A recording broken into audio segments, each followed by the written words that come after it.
Success comes through curiosity, dedication, hard work, and perseverance. Meet the legend, who is Indian at heart, global in spirit, and through sheer tenacity, etched his name in the history of ophthalmology.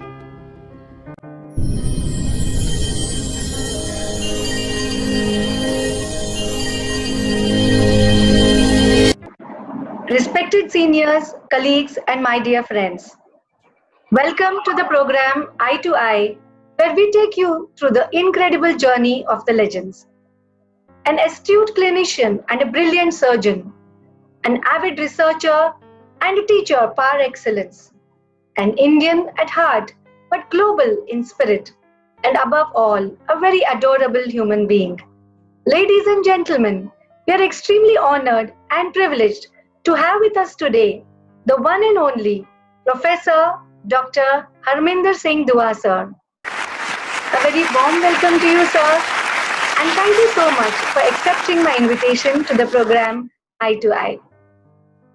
Professor Dr. Dua, sir, needs no introduction, but for the benefit of our viewers, I'd like to present a few highlights of his professional achievements. Professor Dr. Harminder Singh Dua, an internationally renowned ophthalmologist and a researcher, is a world authority on cornea and ocular surface diseases. Born in Jalandhar, Punjab in India, Professor Dr. Dua is the chair and professor of ophthalmology at the University of Nottingham and is the head of the Division of Ophthalmology and Visual Sciences. Prior to this, he was an associate professor at the Thomas Jefferson University, Philadelphia. Earlier, he completed his medical education from the Government Medical College and Hospital, Nagpur in Maharashtra, India. In a 2013 paper, Professor Dr. Dua reported the discovery of a previously unknown layer of the human cornea measuring just 15 microns, which was acclaimed by ophthalmologists and scientists all over the world. His discovery has made corneal lamellar surgery even more safer and has improved our understanding of corneal diseases. This paper alone has over 355 citations with further scientific evidence published independently by researchers in the field. In 2001, he also proposed the Dua's classification for chemical injuries in the eye. He has numerous research publications, published letters, and book chapters to his credit. Professor Dr. Dua has enhanced clinical and basic knowledge in ophthalmology through over 365 publications and over 1,000 orations, lectures, and presentations in international meetings. His H index is 68 and his total citations are over 17,000. His surgical innovations are practiced internationally and have changed clinical practice. As one of the 4 founders and president of UCornea, he brought to Europe an organization that has sparked the imagination of numerous trainees and specialists. He was elected to the chair of Academia Ophthalmologica Internationalis and invited to join as member of the American Ophthalmological Society. In March 2011, he was elected president of the Royal College of Ophthalmologists UK. Professor Dr. Dua is also the editor-in-chief of the British Journal of Ophthalmology, the editor-in-chief of the Journal of UCornea, board member of the International Council of Ophthalmology, and civilian consultant advisor to the Royal Air Force. He has taught generations of medical students and fellows who have gone on to become distinguished ophthalmologists. His corneal surgery course, run at the Royal College of Ophthalmologists UK annually for the last 10 years, is always fully subscribed. He has served ophthalmology nationally and internationally as the first chair of the Clinical Council for Eye Health Commissioning, England, served on the International Steering Committee of the Dues 2 workshop, and is the immediate past master of the Oxford Ophthalmological Congress. Professor Dua sir has received over 125 international awards, medals, and honors for his work. He was appointed a Commander of the Most Excellent Order of the British Empire for services to eye health care, health education, and to ophthalmology in the Queen's Birthday Honours in June 2019. He has also received the Rotary International Global Alumni Service to Humanity Award in 2013 in Lisbon. Sir has received the British International Doctors Association Achievement Award in 2013, the Distinguished Services Achievement Award from the American Academy of Ophthalmology in 2010, and was acclaimed as Britain's top doctor in 2010. Professor Dr. Harminder Singh Dua Sir has influenced and continues to influence all aspects of ophthalmology across the globe through his activities related to teaching, training, research, and innovation. We bow to you, sir.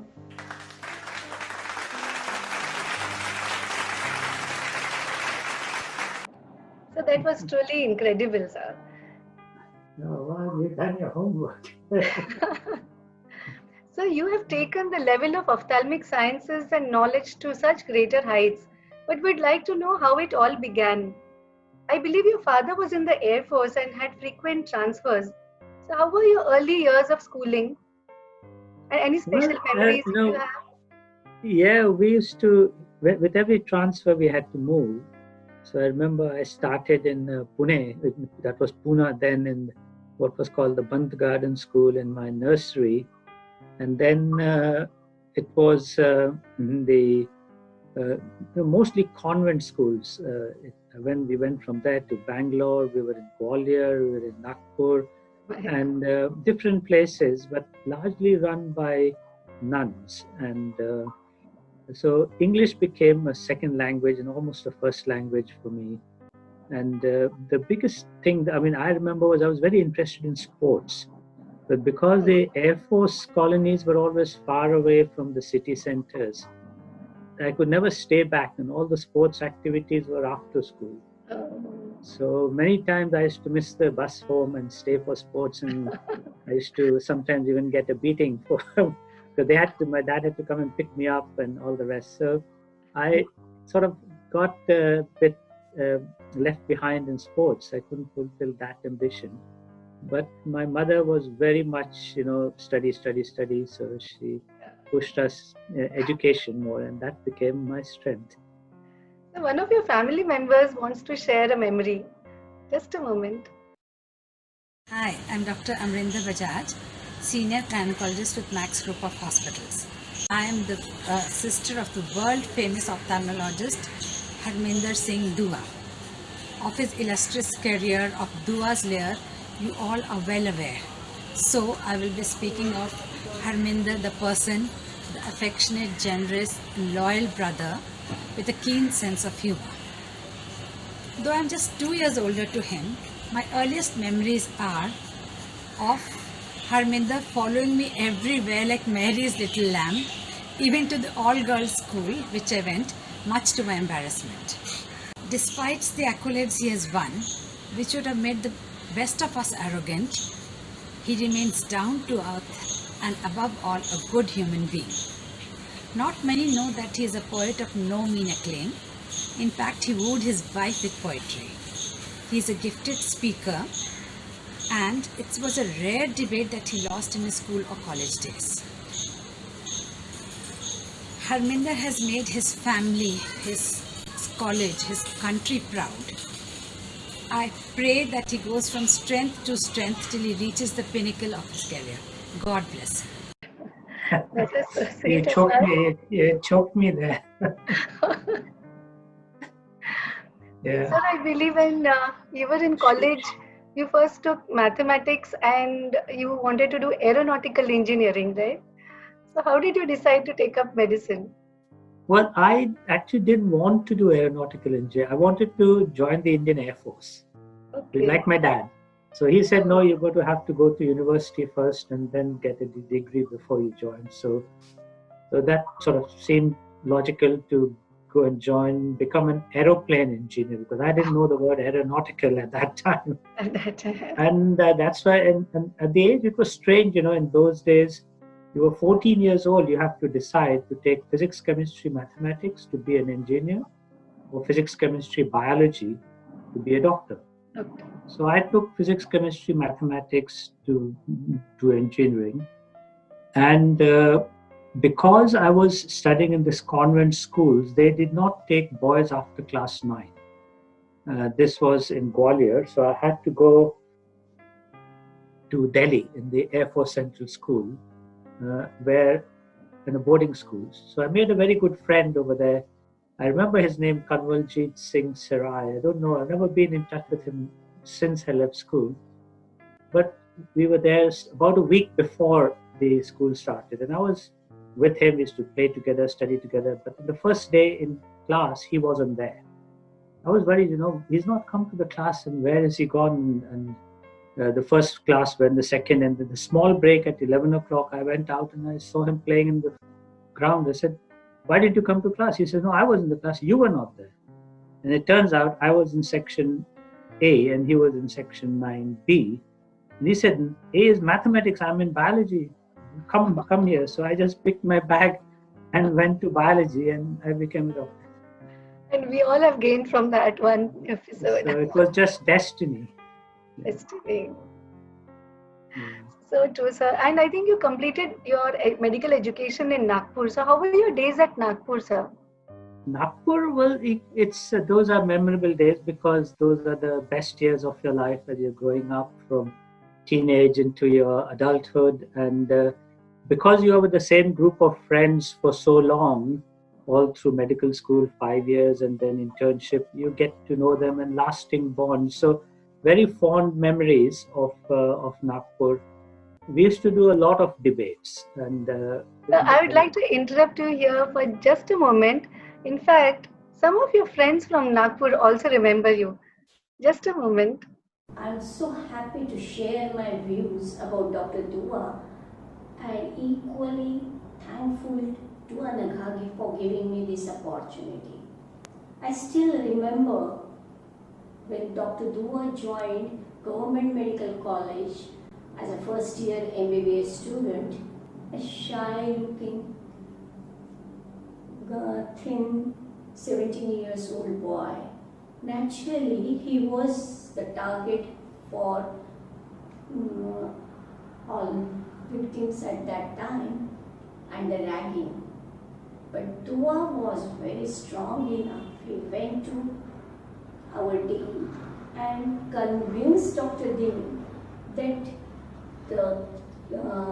it should be penalized and this offense should be made that no one, and from that time the ragging in Government Medical College stopped. That was the first instinct of Dr. Dua. Welcome everyone. I am extremely thankful to Dr. Anagha Heroor, who included me in this rare and outstanding program of preparing and presenting a live biography of great ophthalmologist, my friend Dr. H.S. Dua. I feel privileged and fortunate for this rare opportunity. Dr. Dua is my esteemed friend right from first year of MBBS till we were awarded MD and MS degrees and we came out of that college from Government Medical College in Nagpur. Those days our friend circle was closely knit out of the 200 students who were admitted at that time in 1969 batch. With me, Dr. Srinivas Desai, Dr. Jami Nagaraj Rao and Dr. H.S. Dua. All these three are now in England. Dua is very friendly, loves his friends. He always squeezes out some time for his own friends out of his busy schedule. He is brilliant, witty in his interactions, but never belittling anyone. Likewise, he is sentimental in his responses to the patients or friends in distress. Harminder Dua is roll number 693 of our 1969 batch of admission to course of MBBS. Today, he is a globally renowned ophthalmologist, adorning the most revered chair of Professor of Ophthalmology in Great Britain. Thank you, Dr. Sulima ma'am. Thank you, Dr. Suryavanshi sir. How did you feel? Wasn't that truly nostalgic? It's absolutely. In fact, Sulba Deshpande was one of my teachers. She was, I think, 1 year, 2 years senior to me. She was unit in charge when I was doing my first year of residency. So, yeah, she taught me a few things in those days. She's looking as lovely as ever in that video. So how And did Sachin, you of get course, Sachin is a great friend here. So how did you get interested in ophthalmology? That was, I think, I owe it all to Professor Ishwar Chandra. He was a legend in his time. Sadly, he passed away a few years ago, but he was somebody who inspired me to sit what used to be called the MP Ophthalmic Prize for medical students. A long time back, Nagpur was in Maharashtra. So even when the medical school started, it was in Madhya Pradesh. So Nagpur was part of Madhya Pradesh before it became part of Maharashtra. So there was this prize called the MP Ophthalmic Prize. So as a medical student, he said, you must take this exam. So I studied a bit. We had this little book called Parsons Ophthalmology, and I got the prize. It was 25 rupees. And that sort of inspired me to stay on in ophthalmology, and then the rest is history. Yeah. So here's what one of your colleagues has to say about that. His inclination to become ophthalmologist was evident to us from student life. We all were highly impressed by a lovely teaching we received from Professor Ishwar Chandra, the then head of the department, and Dr. Dua was most influenced by two factors. One, the teaching by Dr. Ishwar Chandra, and the delicate intricacies of this subject called ophthalmology that demanded skills, intelligence to learn and practice it. It is worth mentioning that he won a coveted Prince of Wales Award for the dissertation and performance in practicals as well as the final MBBS examination in ophthalmology. He also had gold medal in distinction in ophthalmology. During post-graduation, I was indeed fortunate to be his room partner in PG hostels all through 2 years of residency. His tenacity and scholarly capacity won him 2 degrees in the same year, that is DO as well as master's degree. Concurrently, this was the first and the last of its kind in that university. That was truly incredible. Yeah, what he didn't mention, we used to sit in the library, and I was the only one doing ophthalmology, and we had this very thick book, 17 books called by Sir Stuart Duke Elder. That's his name, Duke Elder. Yes, yes. So I used to always read Duke Elder, where they used to read the medicine books, and when we had to go for coffee, Sachin used to say to me, "Ut, Duke Younger, ut, chal coffee pina jata." So because his name was Duke Elder, he nicknamed me Duke Younger. He forgot that. That is truly wonderful, sir. So you were mentioning about debates, and you have had really your way with words. And I think you not only won over hearts, but also your opponents with your wit and humor in all those debates and competitions that you had in college. Truly, आप पर सरस्वती माँ की बड़ी कृपा है. So how was your experience in debates? I couldn't do sports, so it just happened that because I could speak English, they presumed I could do debates and elocutions, and elocution was okay. So the debating society secretary at the time was Kimatkar, I remember, and then after that was Ramesh Mehta. Both of them are here. Well, at least Ramesh Mehta is still here in the UK. But they made me say, you have to go for this debate. And I had a social sciences teacher in school called Mr. Poddar. These just names are coming to me now that you asked this question. Great. And when I had to give the debate, I used to go to him because my school teacher, I have to speak. What do I say? What do I do? And he used to give me some ideas, some thoughts. And he was also, political science, that sort of, he used to teach those subjects. So he had a lot of knowledge. And from there, then you got experience, you got to know. And we used to go around, me and Dr. Nagaraj Rao, as Suryavanshi mentioned, and there was another Govind Sharma. Lots of debates. Sometimes we had one after the other. We wouldn't even wait for the result. We used to give a debate for and against intercollegiate debates, and then go to another, do that, and come back to see which prizes we had won. There was one day we won 3 trophies and about 2 or 3 individual prizes all together. So Kimatkar went and he told the dean, we have to go on holiday today because we've won so many. And he, with his colored chalk, he wrote on this blackboard, terrible and never thought of. Terrible. 3 trophies in one day. He meant terrific. But I could see why he felt my English was better than his. And he used to push me for these debates. But that was one episode I remember of these debates. So one of your colleagues also remembers something very fondly. Just a moment. I deem it my great pleasure in recording my sense of respect for my learned senior, Dr. Harminder Dua. I joined Government Medical College Nagpur in the year 1972. At the given point of time, Dr. Harminder Dua was a senior student in the medical college. He was in the 4th year of the MBBS course. The common sharing that I have with legendary Dr. Dua is our association grew in the context of the notable debating society of the Government Medical College Nagpur. At the set point of time, Dr. Dua was an established debater, having won several accolades at various contests and had created a benchmark of his own in his unique, inimitable style. I was a fresher, but I had the flair of debating. And it is this debating which brought us very personally close to each other. Debating society was the common meeting forum. In his company and as his junior colleague, we had the privilege of participating in various intercollegiate, state level and national level debating competitions.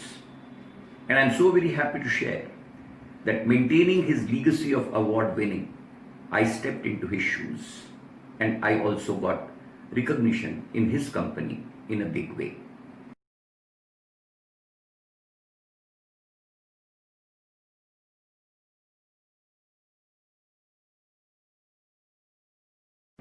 One thing which very significantly I would like to put this across in terms of my remembrances and perceptions about legendary Dr. Dua is that he had a very soft voice. He was so soft in speaking, but his English was chaste, absolutely free-flowing, poetic in nature, and the words coming out as if they are just sprouting out in a form of cascade. They used to create such a magical spell on the minds of the listeners as if they were listening to some sound music. Even in the debating, the required aggression that is required when you are wanting to cross the contentions raised by opponents, his soft wit, his tremendous humor, all laced in beautiful soft-spoken English, it used to tear apart the things without even he required to be raising his voice even by the slightest count. So unique was his expression that it always definitely resulted in laying an indelible impression on the minds of everybody. I hold him in very high esteem. It was so wonderful, sir. Yeah, I mean, Ved Prakash Mishra, he went on to do politics, but I'm surprised he spoke in English. I mean, his Hindi is absolutely superb. And he is a very good orator himself. And he saw in one of those pictures, I saw two of us were trying to hold a trophy, which was probably a combined body weight. We were both very thin. Yeah, he was a very good orator himself. Speaking Hindi very nice. Great, sir. So I remember you had been invited for a group exchange program to Pennsylvania from the Rotaries. How was that experience, sir, and what did that mean to you? That, I think, was one of the pivotal moments in my life. I'd never been abroad, and this was a free trip in sense that I remember there were every Rotary club, and there were about 3 or 5 in Nagpur, picked 2 people. We had 10 or 12 people who applied, and they picked 2.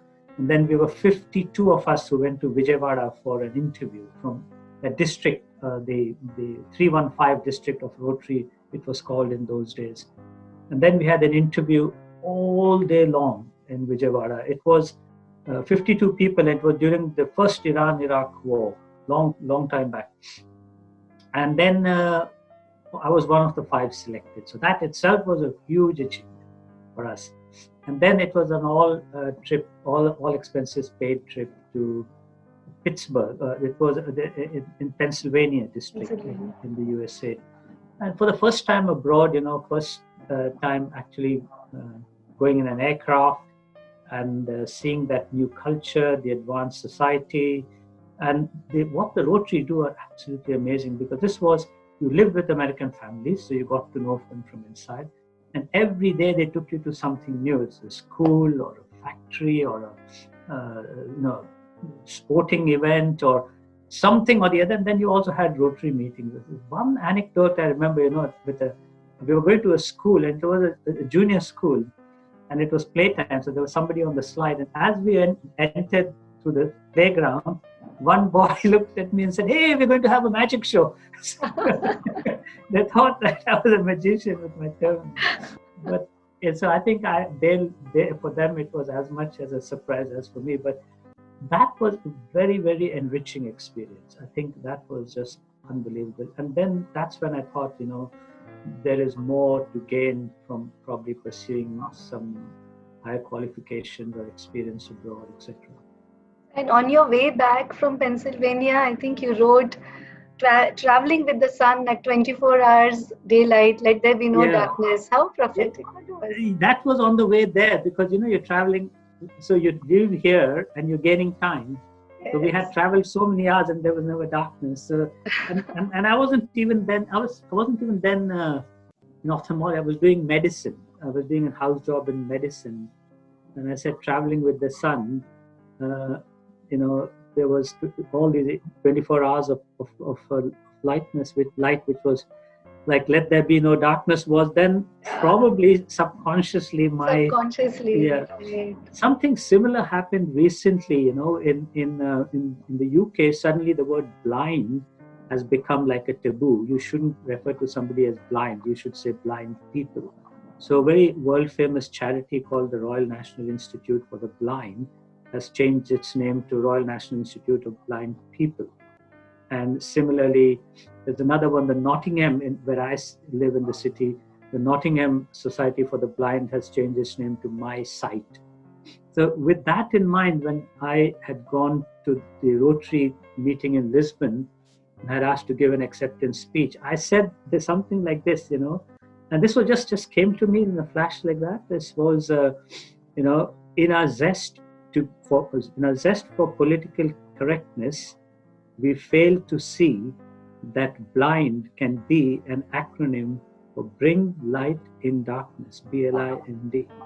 Wow, that's superb. So that was something similar to what I had said then, and I have written about this and said it before in some talks, that we just take a word and we make it a taboo. But if you look at it, it can be something different. So deep, right? So how did you decide to settle abroad, and what were your feelings at that point of time? Yeah, so when I came on this Rotary trip, and then on my way back, I stopped with my friend Suryavanshi mentioned Srinivas Desai, who's a colleague over here as a consultant in radiology.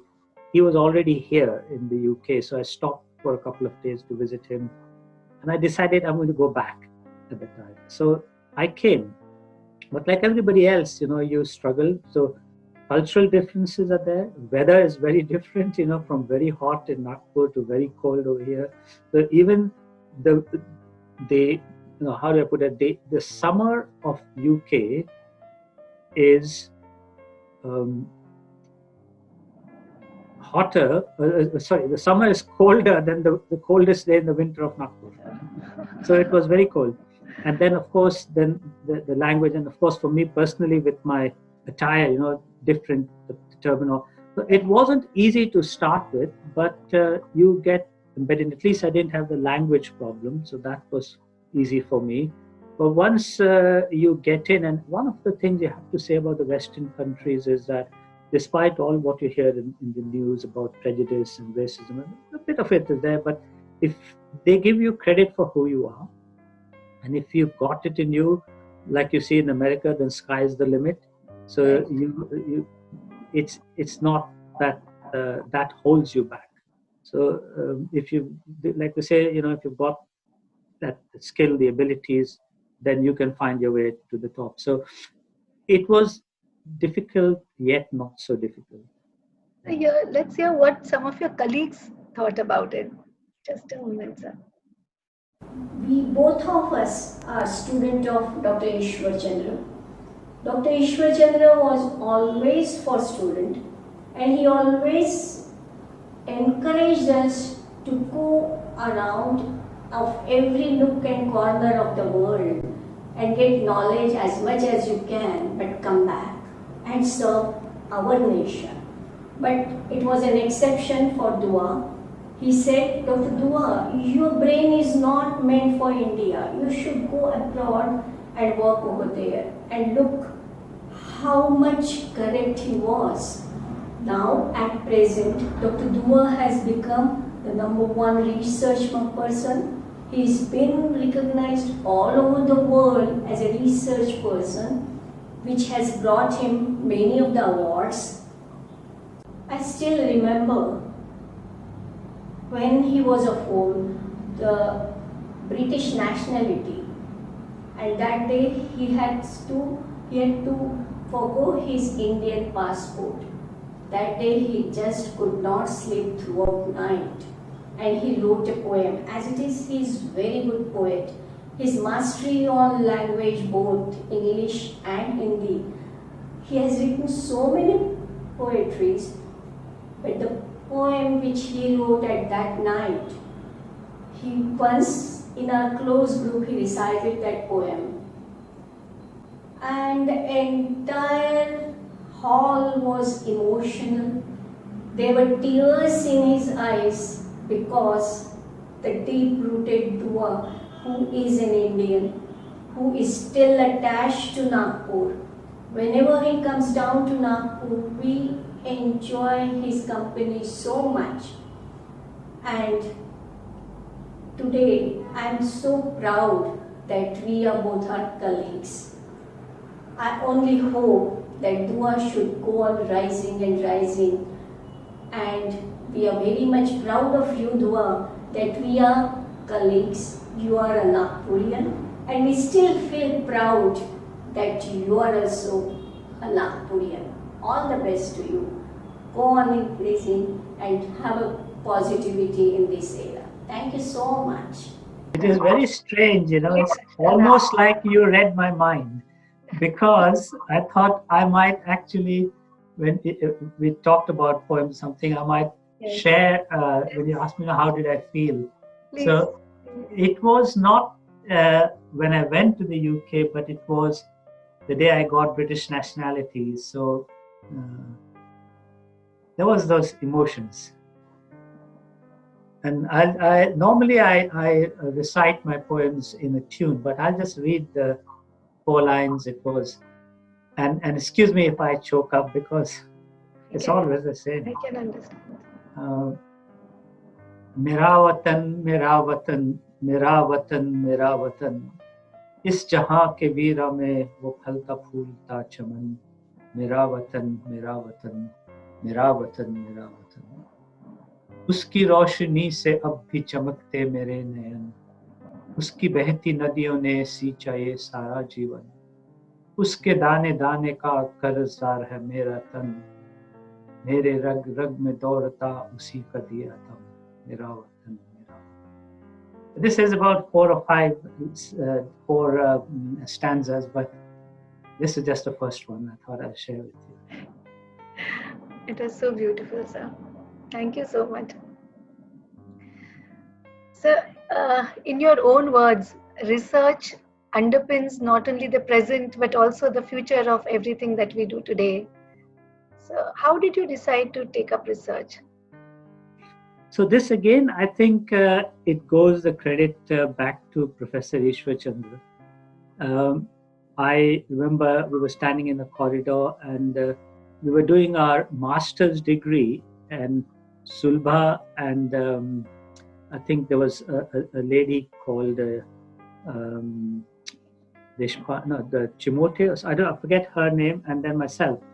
And he was giving us theses. So he's always, with the torch in his hand, he said, Tum ye karoge, and I think she got, Sulbha Deshpande got on pseudo-exfoliation, her thesis. The other lady got on medical retina, some retinal vein occlusion. He told me lens-induced uveitis. So I said, okay. I never knew what that meant. So it was the first year of our medical, of the MS, and I started reading about it. A lot of the work was on immunology, on ocular immunology with lens proteins. So I thought I'm going to give it a go. So I went to the animal house in our medical school, and he said, give me 20 rupees, I'll get you 4 rabbits. So we bought 4 rabbits and we made the antigen out of the protein and injected them and all that. And it was fascinating because they were not producing the antibodies. Then I went to the immunology teacher there and said, what's happening? Oh, he says, give them an intravenous boost. So I gave them intravenous injection to the ear vein. You shave the hair and clean it with acetone, it dilates the vein. So we did that. By the time I injected the 4th rabbit, all 3 had died. The first 3 and then the 4th one, because they had severe anaphylaxis. And then I told my friends, and they were joking, Dua ke thesis ka thesis ho gaya. Then we started again. I went to Mumbai. I got some adjuvant and I got some things. And really my MS thesis was very much on laboratory combined with the patients. Then my PhD thesis was almost entirely laboratory based in immunology of uveitis and so on. So then it sort of, something has to spark the interest and it started from there. Some of your colleagues remember your early days where you displayed your flair for research. Just a moment. As a MS student, he joined Department of Ophthalmology and we worked together since then. As a house officer, we used to do so many incision and curettage of chalazion, but his research mind at that time, even whatever little facilities we had in Government Medical College, he proved it that it is a chronic inflammatory granuloma and need not be curated all the time. Rather, we should be injecting depomedrol in it, and for that paper, he won the first prize. And since then, his research mind went on. Dua, unlike any other resident, was the only one who himself typed his own thesis.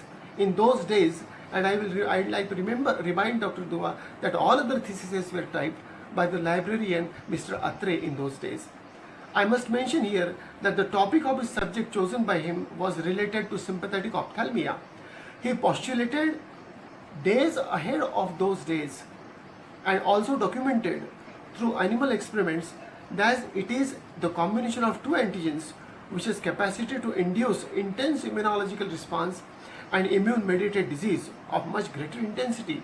My comprehension of the work is not precise. He raised antibodies against the antigens in rabbits. This work was helped by then Professor of Microbiology, late Dr. Mrs. Jagtap, who helped him a lot. Dr. Dua was also politically motivated, but in miniaturized form. He was our March secretary in 1976-77 during residency. I thought he said mad secretary, but it was Maharashtra Association of Resident Doctors. Yeah. Yes, I remember I learned to type on a portable typewriter. Then I typed many theses, and Dr. Atal was a physician. Then I was working in his firm during my SHM. So I typed even his wife's thesis, Prabha Panpalia, in my spare time. Then he used to say, Dua is an orator, debater, and typewriter.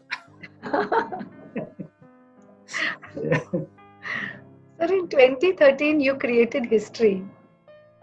How did you feel when a part of the body was actually named after you, and what were the roadblocks that you faced on your journey of research? Well, research, as I tell all my juniors, that it's 9 times failure, 1 time success. But that 1 time makes it worth it. So nothing comes easy, and it's always hurdles, and not just like hurdles of money and equipment, but even things just don't work the way you think they will, because nature is not that simple. You have to keep probing, and then you find, and often it is by accident that you find the answer.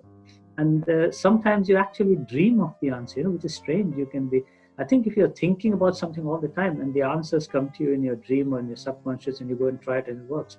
So that is something true about, and I'm sure all artists will tell you, musicians, they're looking for a tune and then they dream it and they work up and so on. But for this particular piece of research, there were so many little clues, when we did this operation of deep anterior lamellar keratoplasty in patients, that didn't add up.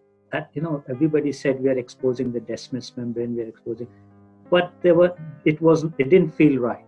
So, and this is something I tell, there's so many times there are little things that niggle you and we just brush them aside, So I said we shouldn't. We should just stop or write them down. Because one day the answer to something big lies in that small little query you had. And your patients teach you a lot, because all this comes from observations on patients. So that then we felt that, look, there is another layer. So once we had enough clues, then we actually went and did the experiment, simple experiments in eye bank eyes, and we were able to prove it. So it's always good to be able to prove something which you hypothesize by evidence. And it's then the proof of the pudding is when it gets published, and then of course depending on how the fraternity, the profession looks at it and accepts it or otherwise. But it's been good since then. Initially there was always there is something new. There's always a resistance, but that's behind me now. You must have received thousands of compliments and responses to your discovery. What were some of the notable ones? Yeah, so I'm not going to. That's interesting, because you received this award, that cup, that oration, that medal. Those are all up there, which is good. But simple things like this, when I first presented this as my talk in the Eucornea Medal Lecture, one of the very world famous, in fact, he gave the Eucornea Medal Lecture today, Donald Tan from Singapore, and he had said, we will have to rewrite the textbooks. Because everybody who was doing the operation suddenly related to it. There were so many unanswered questions, and they all fell into place. That kind of a compliment. I was in Dubai once, and I gave this talk, and then this Dr. Salah came to me and he says, Professor Dua, I am not surprised that you discovered this layer. I'm disappointed that I did not. Because I see it in my eyes every day, but I never stop to think about it. That kind of a thing.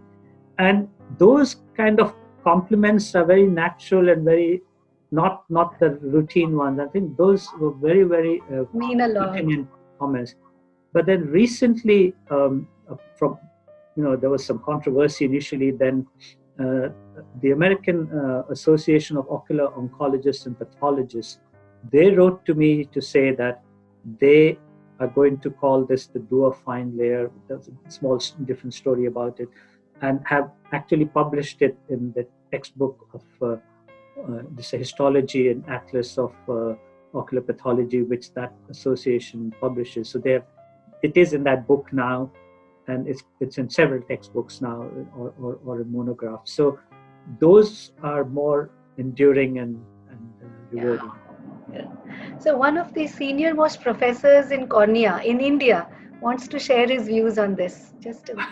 Wow. Professor Harminder Singh Dua, who has been credited with the discovery of 6th corneal layer, that is pre-desmotic corneal layer. It's appropriately, aptly, correctly named Dua's layer in lieu of his consistent research, clinical work, and dedication for so many decades. The discovery of Dua's layer in 2013, we now understand very clearly that there are 3 types of bubbles in deep antilamellar keratoplasty creation. And his description, the lucid description of these 3 types of bubble, their dynamicity in relation to a formation of these bubbles in deep antilamellar keratoplasty, has made us understand the difficult surgery and predict our outcome better way in different scenarios. Now, we all have shifted from a DSEC to DMEC. We understand DMEC is much more physiological surgery where we are replacing only the descendant endothelial complex of a diseased cornea with a healthy donor. Conventionally, we have been doing DMEC with older age donors so that stripping a donor can be easier.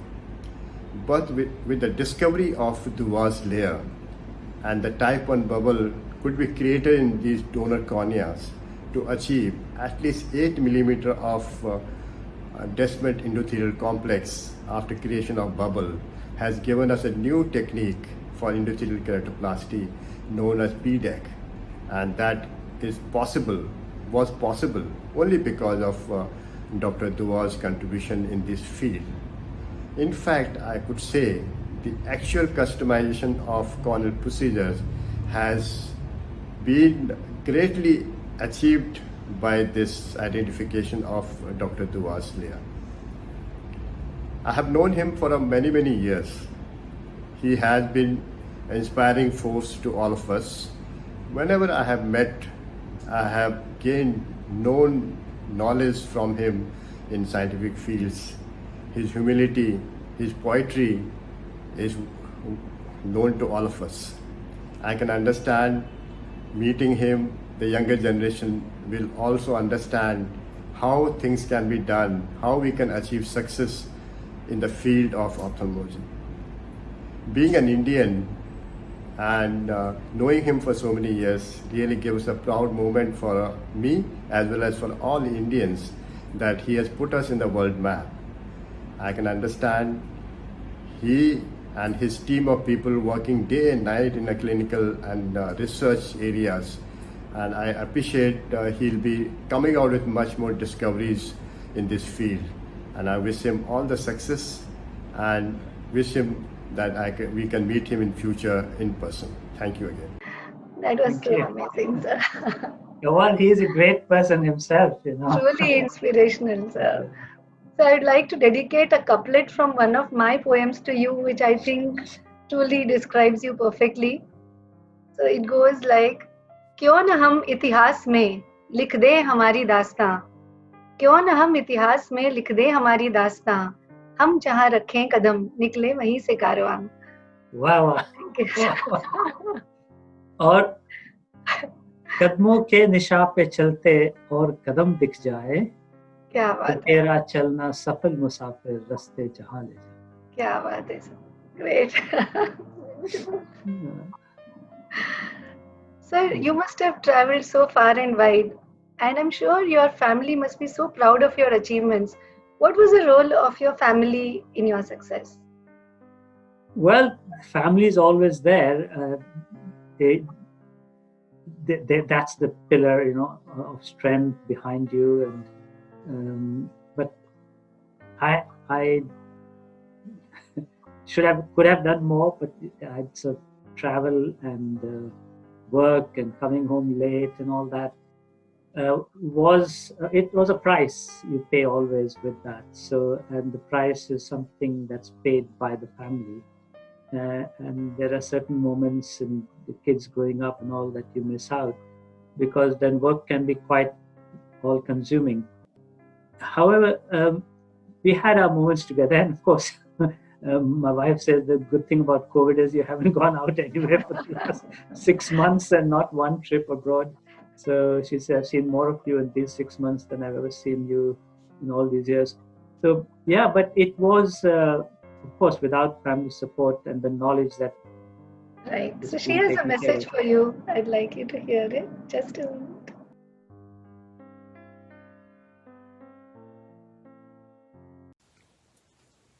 Hi, Sunshine. Congratulations. Yet another feather in your cap. I'm really proud of you, as are your kids. And every time you come home with an award now, I just think, oh my goodness, where are we going to put it next? All that I can say is you deserve each and every accolade. You work very hard, very long hours, very kind, and hardworking, and you always are willing to help your colleagues. You love your family without a shadow of doubt, and not spent as much time as you should have. I think because of the long hours you worked. Uh, Very, very religious, there's no doubt about it. And cricket is a passion which he will find time to watch in spite of a busy workload. We've had good years together. We've been married now, for 40 years? But I think we've really lived together for 20 years because you've been away half the time. Although, having said that, over the last 5 months with the lockdown and COVID, I've seen a lot more of you because you've not been going for any meetings and just doing the webinars from home. Here's to the next 40 years and lots more achievements. Love you loads. Bye. Talking about my brother-in-law, Dr. Dua, takes me back as a teen when eye procedures were slightly scary for me, as my first eye was removed rather painfully by someone in the family, and it recurred, and once again I was on my way back to the medical college to get it removed. It was then that my sister Rita told me that Nannu, Professor Dua, would be doing the procedure this time, and so I thought, let's give it a try.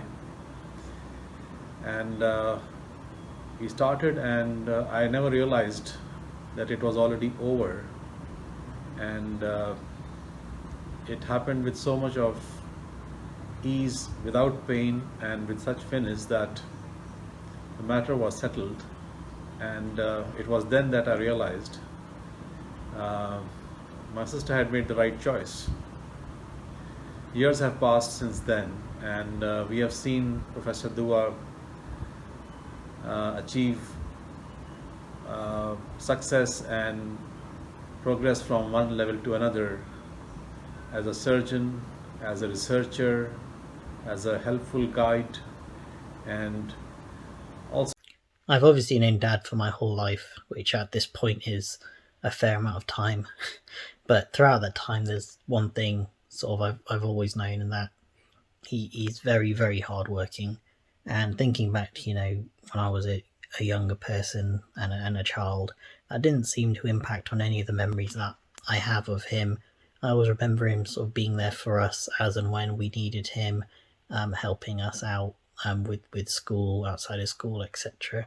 And it's not really until I was older that I began to realise and understand how impressive and amazing, what his achievements have become and what he's accomplished. Ones that I don't think any of us could be more proud of him for doing. And it's amazing to see someone who is clearly so passionate about what he does and actually then take that passion and make significant differences to those around him as well as in the world.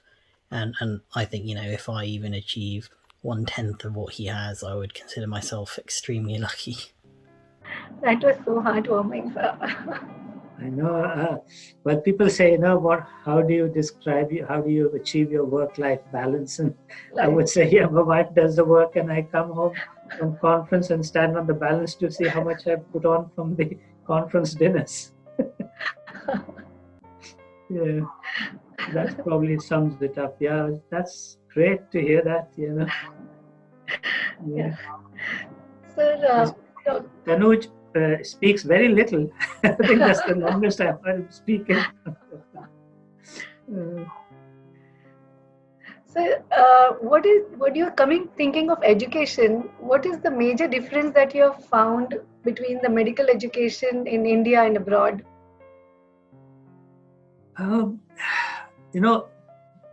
The education in India is very good.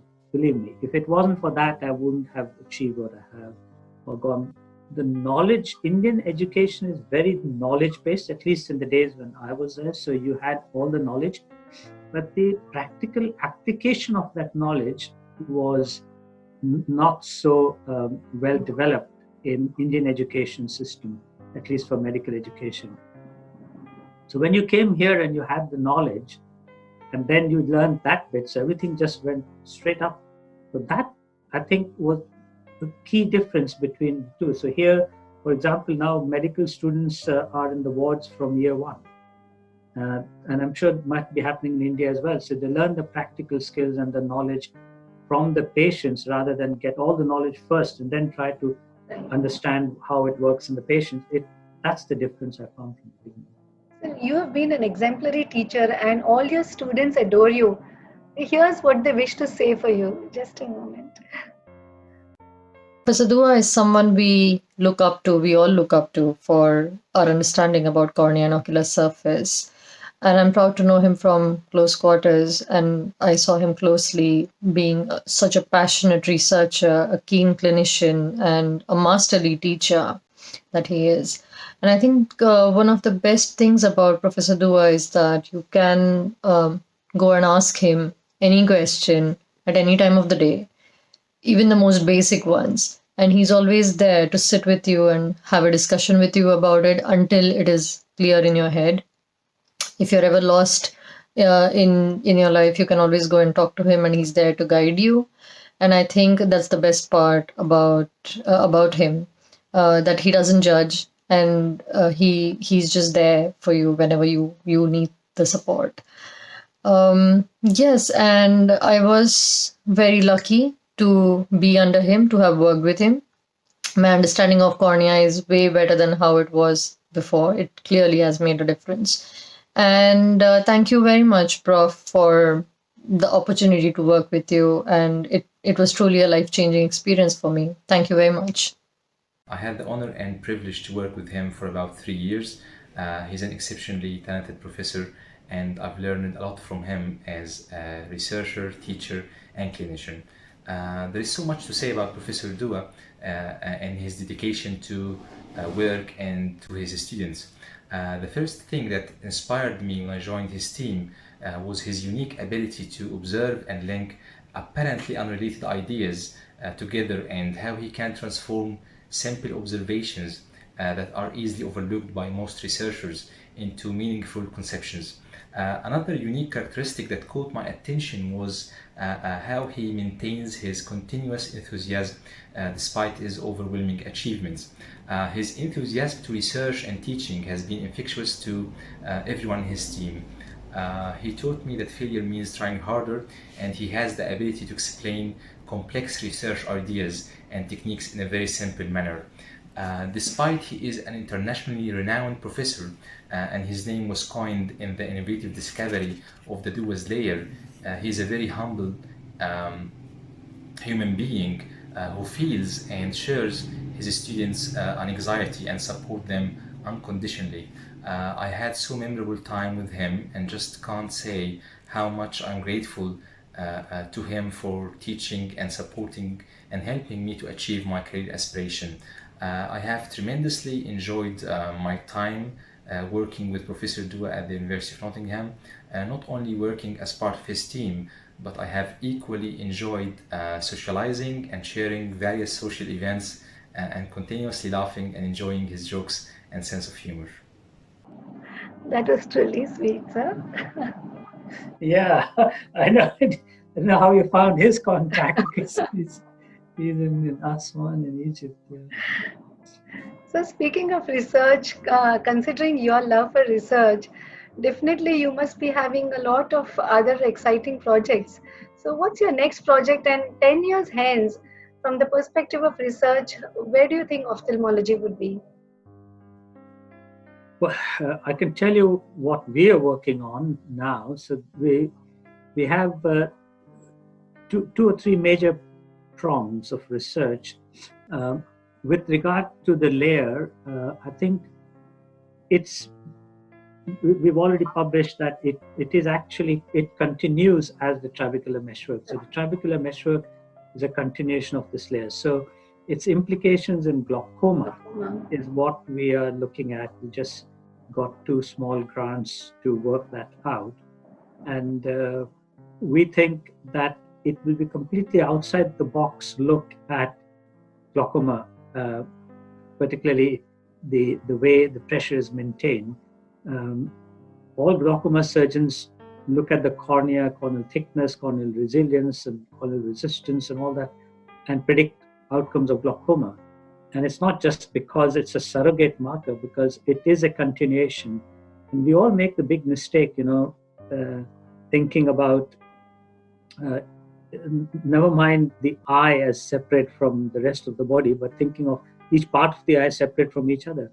The cornea doesn't know it's not part. The cornea is continuous with the rest. So I remember once in a talk I gave, the eye is an organ located in an orbit, which is part of the skull, that houses the brain and is attached by the neck to the rest of the human body, right? And it is the patient, which is what we are talking about, not the eye or any other part of the body. And when I given my talk, there is one of the other professors in the audience from some European country came to me and said, "I wrote that statement. Do you have your permission to use it?" I said, "Of course." So the cornea is a continuation of the trabecular meshwork, and I think therein will lie some answers to glaucoma, which we are exploring. The other area is these antimicrobial peptides. So in fact, one of the major parts of my basic research has been on antimicrobial peptides and ocular surface immunology. These are like antibiotics are produced by bacteria that kill other bacteria or by fungi and kill fungi. The mammalian cells or all nucleated cells, which are the eukaryocytes, they also produce antibiotics, which are these substances. They have a lot of physiological actions, and they also have antimicrobial action against a whole range of bacteria, gram-positive, negative fungi, and envelope viruses. So we were the first to discover this in the human eye. In fact, in the eye in any species, published it in 1998 in the Lancet, the first paper. And since then, we've discovered about 7 or 8 of them, and others have done a lot of work. But recently, what we've shown is that these agents can be hybridized. So if it's a molecule is that long, your finger, but that is the active part. You can cleave that part out by molecular techniques, and you can hybridize that with another active part of another AMP and another antimicrobial, and that hybrid can, in combination with others, be more effective in killing bacteria on the eye, and also in combination with antibiotics. So we just published a paper that if you take vancomycin, which has very little effect on Pseudomonas, but if you combine it with one of these hybrids, the two together synergistically do a big kill action on Pseudomonas. So I think the ability to use novel agents to kill bacteria and treat infections, and we are uniquely placed because in the eye we have to only put drops. You don't have to give them systemically and have systemic side effects. And antimicrobial resistance is one of the major threats and problems in the world today. So that's the other area where I think we will see a lot of growth and in combating infections. And at least that's what we are doing in terms of work in our laboratory in the future. And ophthalmology, they say of medicine is the only profession that is constantly striving to eliminate the very cause of its existence, right? A very profound statement. So we develop all these surgeries and endothelial keratoplasty and everything. And now we're going to inject cells in the anterior chamber to treat endothelial dystrophy. So I think that's what will happen within the next 10 years, definitely. That's so incredible, sir. So true. So every ophthalmologist and every scientist and everyone who knows you looks up to you with great admiration and respect. So here are some of the messages for you. Just a moment, sir. I'm so very thankful to the destiny that I was a student of Government Medical College at a point of time where Dr. Harminder was a senior mentor of mine who really generated and chiseled me in that particular format, which I have availed in all subsequent times to come. I record my salutations to this legendary orator, blessed with oratorial skills unparalleled and impeccable in character. I pay my salutations. I hold him as a role model for this particular venture being incorporated in my life. My respectful regards to my legendary mentor, friend, philosopher, and guide. Thank you. 1980. Dr. Harminder Dua, an ace debater of his undergraduate days, had already become a popular teacher in ophthalmology for residents like me. I recall his early promise in form of an award-winning paper on ocular immunology in the VOS meet. The judges were Drs. Nagpal, Dr. Badrinath, and Dr. Kanti Modi from Mumbai, all legends in themselves. A decade and a quarter later, in 1993, during my observership at Wills Eye Hospital, Philadelphia, in USA, I met him again. Dr. Dua, after finishing his FRCS from England, had joined Wills to pursue his passion of research in cornea. I managed to get a promise from him to be our faculty in the VOS Silver Jubilee meet in 2000. 2000 arrives and the whole of Vidarbha looked expectantly to welcome its son, Dr. Dua. He was accorded a hero's welcome, and it has been a pleasure and a privilege to bestow on him the inaugural Dr. Madan Gopal Oration Award. Dr. Dua's qualities of dedication, sincerity, perseverance, and passion, coupled with his clinical, surgical skills and acumen, to add to that, his great communication skills, all have helped him transform from a local hero to an English star and now to the exalted status of a world authority on cornea. Very aptly said, this is the stuff the legends are made of. My salutes to this rarer of the rare gems of Nagpur, Vidarbha, India, and now the whole world. Wishing you the best, sir. Not only has he a great mind, and he has an unbelievable power of observation, so he will see very little signs which everybody will miss, and then think about it, analyze it, and then follow it, and that's how he made his great achievements. And he's got an ability to work non-stop. So he always tells me, if you love your work, you don't have to work a minute in your life. And I think that's the dictum he follows. He's very humble and approachable as well.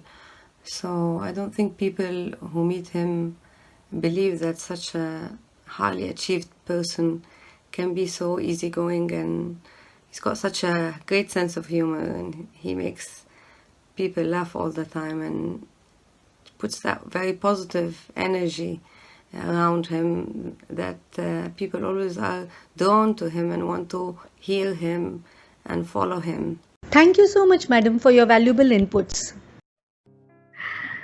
Okay. So one question I would like to ask is, so suppose you had a second chance to relive your life and do things all over again. Would you do anything differently? Oh, well, the only thing I might do different is open a mithai ki dukaan. Then I can have any amount of that. I was telling, it's maybe I would do something in a restaurant or something. Completely. But not. I'm not saying that if I could not do what I'm doing, then that's what I would do. Not if I had to start again, I would prefer that. No, I would be probably quite happy and content with what I did and follow the same path. Yeah. So you've had such a hectic lifestyle. How was a typical weekday in your schedule? Well, it's usually sleep deprived. So I get up at 7 and I go to bed at about 1 or 2 in the night, and it's all work. So I come back from work. I leave for work at 8 in the morning, and then I leave my workplace at 7:30 or 8. I get home, have dinner, then sit down, listen to the news, and start again.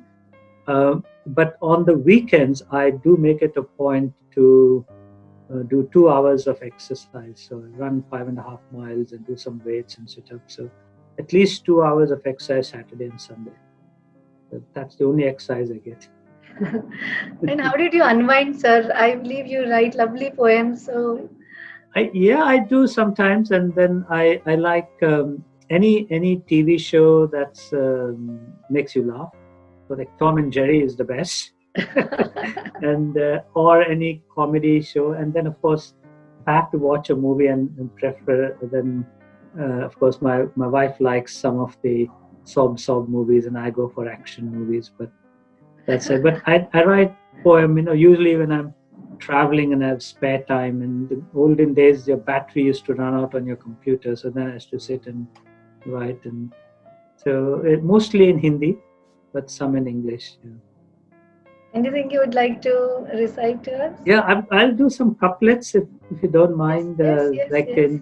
But what I've done is, to make it familiar for my, the friends also to know. I've translated them into English as well, in a kind of a rhyme.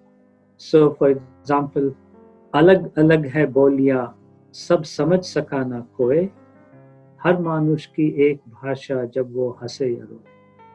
So, it means no one can speak all languages, no matter what you try. All humans speak one language when they laugh or cry. Wow. So, like that. So it's like प्रभु दर्शन के राह अलग, राह मजहब कहलाए, मजहब में फिर भेद क्यों जब पहुंचे एक हो जाए. And पानी पानी सब तरफ, सागर प्यास न बुझाए, इतना खारा मत कर जीवन खुद प्यासा रह जाए. क्या बात है, sir. Wow. Absolutely touching. या रूप और रंग से वन के फूल सबके मन को भाए, किनके भीतर शहद भरा कोई विष के बूंद छिपाए. So it's like with form and color, the flowers of the forest attract all to their side. Some are filled with honey, other drops of poison hide. So I try and change that. There is गुजरे पल का कल हुआ, कल क्या जाने लाए, दो काल के बीच में आज क्यों व्यर्थ गवाए. And they're like these, it's प्यार और ज्ञान को बांट ले, जो पाए सुख पाए, प्यार और ज्ञान वस्तु नहीं जो बांटे से घट जाए. क्या बात. So truly touching. कोसों की उड़ान को भर के परिंदा घर लौट आए, नसीब अपना जान मुसाफिर जो तुझको घर मिल जाए. तो यहाँ पे ना ये कलर के बारे में बहुत होता है, कोई वाइट ब्राउन रेसिस. तो उसके ऊपर एक बार लिखा था, जिस रंग में ढाला तुझको मान ले वही रंग, जिस रंग में ढाला तुझको मान ले वही रंग, गिरने लगते हरे पत्ते रंग बदलते संग. क्योंकि यहाँ पे ऑटम बहुत आता है, सारे पत्ते गिर जाते हैं, तो रंग मत बदलो. Super, amazing, wonderful. Good. Beautiful, sir. Thank you. खजाना है बस, खजाना. Lovely. Thank you so much, sir. Thank you so much. My pleasure. So we would be now going ahead with the rapid fire round, which is the last round. So these would be question and answers in rapid succession. So I'd like to request you to please answer at the very first thought that comes to your mind. Okay. Then you can edit it afterwards, right? So shall we start, sir? Sure. So you've been a role model to so many. Who is your role model? Apart from, you already mentioned Dr. Ishwar Chandra, sir. Yeah, there was Peter Leibson, who is still very well my mentor in the States. And I still talk to him and get to him. Yeah. In fact, sir, I tried to reach out to him, but unfortunately, I couldn't connect. Okay. First thing that comes to your mind when I say the following: one country, India. two passion, Cricket. three bliss. Sorry? Bliss. Bliss. Family. Wow. One thing that's closest to your heart. Oh, there are many things. Yeah. Again, it is family and friends. Okay. So you achieved so much in life. Is there anything you regret? So, from time to time, I've told lots of people, if I had the patience and the material of India and the resources of the UK, I could have achieved a lot more in a lot shorter period of time. So we didn't have the resources in India, which was one of the reasons I had to leave. But that's a small regret. Yeah. So who would you want to be reborn as? Oh, somebody asked me that question before, and actually, somebody came and told me, this Mr. Keeler, he's a Keeler Instruments, and yes, he was in an interview, and he asked somebody, who would you want to be reborn as? And he said, Professor Du. Yeah. I think I would be probably, I'd like to be reborn as a musician. If you look at it, there's one thing, music, which I never learned, I never understand, and but I really love to listen to songs, and all the time when I have a spare moment, not in front of the computer. Even here, sometimes I was put on old Hindi songs and listen to them, and I've got that Karawan thing, which has thousands of songs, but I can't do it, and I always think that is something I would like to do. Okay. So what do you enjoy more, being a clinician or a researcher? Clinician. Everything in my research comes from clinical questions and from patients. Yeah, that is. I think I wrote once, somebody, that I'm trying to recollect those exact words, but as a doctor, we owe it all to our patients.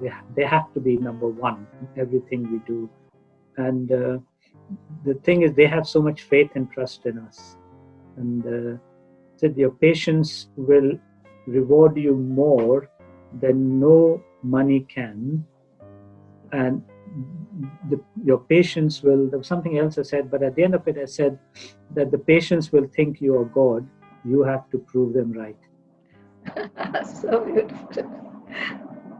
Too good. So you've had so many high moments.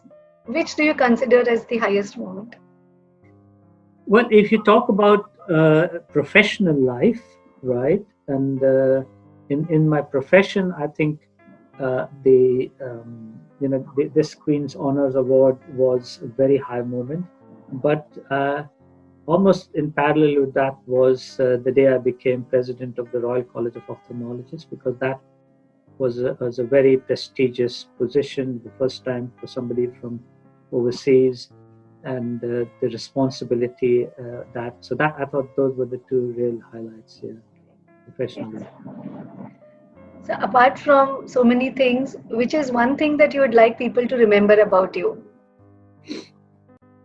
Oh, just me. Just what I am, and all these things come and go, these accolades, these awards, these things. But if anybody can pick any aspect of anybody's life and make a difference to their own, I think that's worth it, no matter what that is. One thing the world doesn't know about you? Sorry? What the world doesn't know about me? What? I don't know what they don't know. They don't. A lot of people don't know much about me, in fact. Yeah. Okay, sir. Thank you so much, sir. That My was pleasure. truly insightful. So Thank you. before we sign off, any specific message that you would like, piece of advice to all of us, and especially to the Nagpurians?